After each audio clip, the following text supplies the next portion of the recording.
Happy Wisdom Wednesday, everyone. So this week we're going to do a review of some of my favorite books from 2020. Now, not all of them were published in 2020. Some of them were 2019, some 2020, some were a lot older.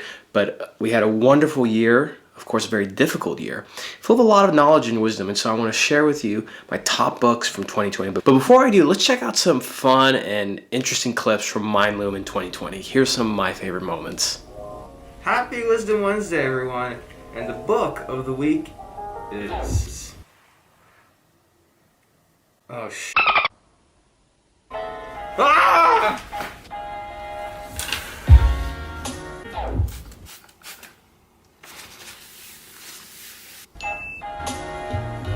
Happy Wisdom Wednesday, everyone. And this week of the week is...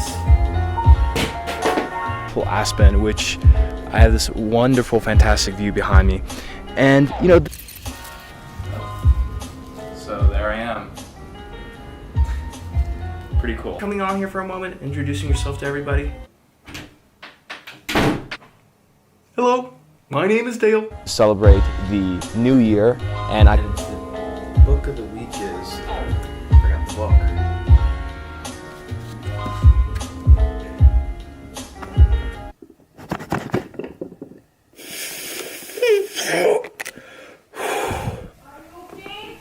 Yeah, I'm fine.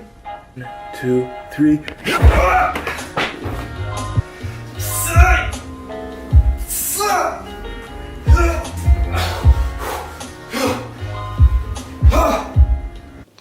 Wow, well, quite a year, as you can tell. I mean, we went from starting the year strong to going into a pandemic, then a really turbulent summer with protests, and of course the election. So definitely a year that we'll never forget, and hopefully we're going to make this year much better. But now let's jump into the books of the year. Now, some of you might actually notice that there's a little bit of a change in my voice, and that's actually because I am COVID positive. So nothing to fear. I'm actually doing quite well, but I had a little bit of a cough, some achiness, a little tiredness last week, and I went and got tested, and it turns out that I have COVID. But fortunately, I'm just getting over it. I feel much better. I'm very grateful to be very healthy, and of course, I think that's the big thing that you should take away from 2020 is that how do you start investing more in your health, between exercising, healthy eating, reduction of stress. And I think because of those things that I've done over the years, I was able to handle COVID much better than I was expecting. Really, the only byproduct of it was I just had a little bit of a weird cough, and I just was, a little bit tired. But I got over it for the most part. But as a result, my voice is a little bit lower, so I sound like Louis Armstrong. Now, the first book that I'm going to recommend was actually one that was my first one when I did in Tahoe to start 2020 off, right before the pandemic. Celebrate the new year, and happened, and that's Awareness by Anthony DeMello. So Anthony DeMello was a Jesuit priest, but also came from India, and so he combines a lot of religion and Christianity with some of the Eastern practices in Hinduism from India. Now, you don't have to be religious to really appreciate this book, but it really gives you an insight in terms of how to understand yourself and your psychology, and to kind of read a few passages to you that I think that we can all take wisdom from going into 2021 is this.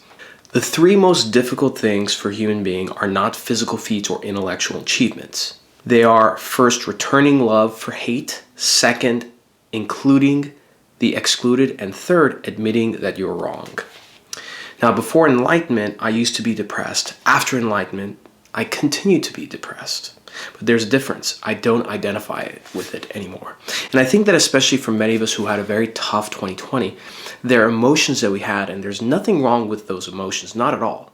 But more importantly, we should not identify with it. We aren't those emotions. And more specifically, DeMello talks about being able to step outside of yourself and looking at that emotion. So if you're depressed, stepping outside yourself and looking at the depression. More importantly, how do you generate curiosity about it? Right? And more importantly, don't identify it. And what I mean by don't identify it is that it's okay to say, I feel depressed, but you should not start saying, I am depressed. You are not depressed.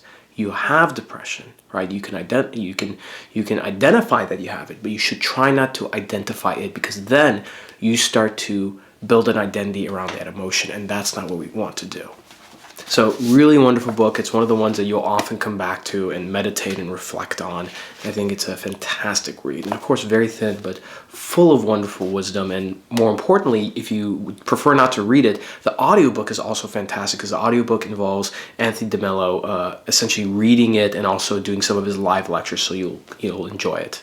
Now, the next book I'm going to recommend that I really enjoyed, and it's, again, this author is, I have to admit, one of my favorite authors is Scott Adams, and the book is Loserthink: How Untrained Brains Are Ruining America.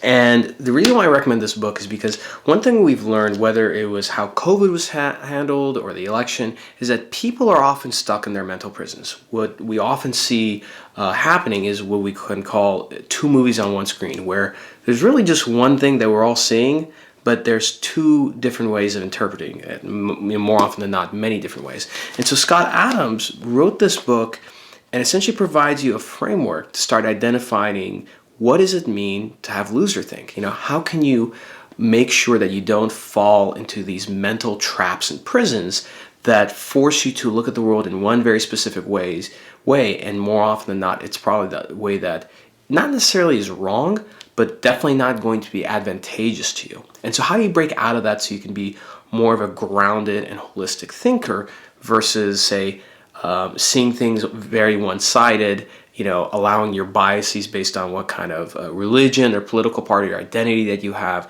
and then not being able to see the truth and seeing things through a very specific filter.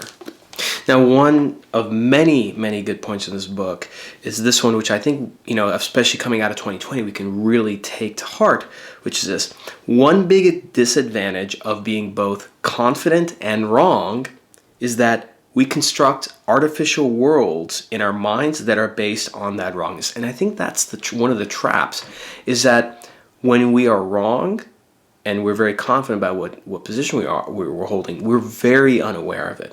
And so I think, and you can watch Scott Adams do this in real time. He has a fantastic morning show called Coffee with Scott Adams, both on Periscope and YouTube. And of course, there's a podcast where you will catch him, very objectively guiding himself, even in topics that he has an emotional or cognitive bias towards, to make sure that he does not fall into these mental traps. And so I think it's a fantastic book because A, it helps you identify loserthink around you, and more importantly, it helps you avoid loserthink and getting stuck in those mental prisons. So definitely get this book. It's a must-have, especially coming out of 2020.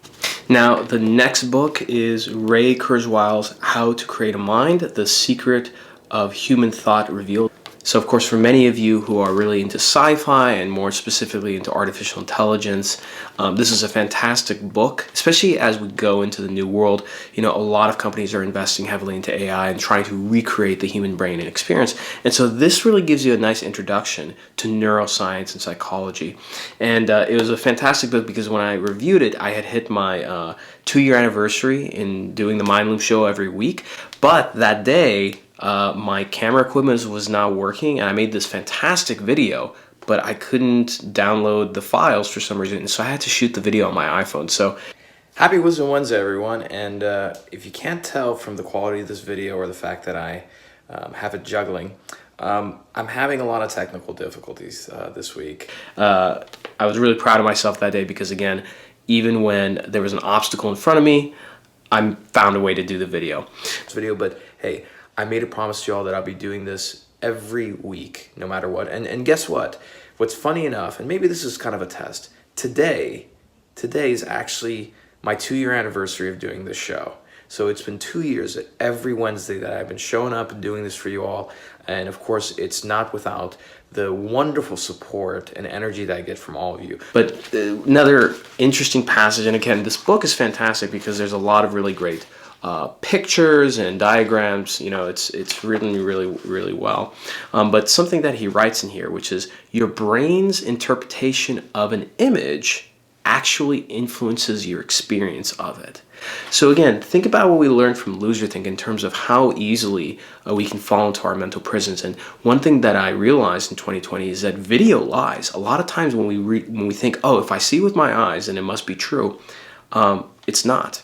And so our eyes often deceive us, and more importantly, our brain reconstructs the way we're going to experience certain things. So again, having a nice framework and introduction to cognitive biases in Loserthink, and then understanding the neuroscience of how the brain works in this book, those two combinations together will make you extremely effective in 2021. Now, the next book is from my good friend Roger Dooley, Friction, the Untapped Force That Can Be Your Most Powerful Advantage. Now, this is a book on marketing, and it's incredibly well researched. Roger really put a lot of effort to pulling together all the best case studies and results and research from all these different companies that focus on neuroscience and the application of it when it comes to consumer marketing. Even if you're not a marketer, it's quite an interesting book because you start to understand how the biggest brands and companies in the world make their experiences frictionless, meaning, how Amazon makes it so easy for you to buy. And of course, in a world post-COVID, post-2020, a lot of companies are investing in this. So now as a consumer, you have the guide to start understanding how these companies implement those things. And then it does make it a lot more fun when you start paying more attention to these tactics and approaches when they're trying to make friction less. And that way you're able to, of course, buy more. So that's, I guess, my recommendation for a great business and marketing book from 2020. And finally, actually, I think the last book of 2020 that I had reviewed was Eric Jorgensen's The Almanac of Naval Ravikant. Now, Naval is an investor, an entrepreneur, a philosopher, and someone whose interviews were just, going to last and transcend time. But unfortunately, he never wrote a book, and many of us wished that somebody would essentially compile all this information. Well, Eric Jorgensen, who's a product leader, did do that and put together this fantastic book. And of course, through the power of the internet, a great designer also joined him in developing some fantastic infographics to highlight the wisdom of Naval. And this book covers everything from investing to happiness, life, entrepreneurship, even to career management. And so it's actually a fantastic book, especially if you're, I think, starting a new job, you're leaving college, just because it's something that you can always come back to and you can just pick it up and read wherever you'd like. Plus, the very end of the book, Eric compiles a lot of interesting things such as Naval's writings. He had this great list of life formulas. And, I'll read a couple of them to you. For example, happiness equals health, wealth, and good relationships. Sleep equals no alarms plus 8 to 9 hours plus circadian rhythms. Oh, this is a good one. Income equals accountability plus leverage plus specific knowledge. And that's a topic specifically around leverage that Eric is starting to cover on his Twitter. I highly recommend you go follow him. And if you want a good laugh and a lot of insightful knowledge, listen to the interview I did with him. You can find it on my channel or even look it up on the podcast. But we did about an hour-long interview over beers to talk about the book and a lot of things that he's working on. So those are your books for 2020.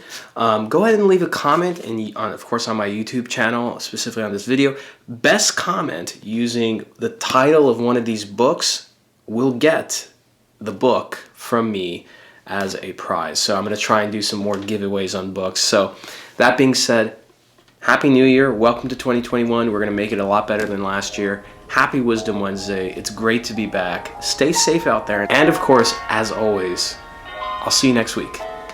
Bye for now.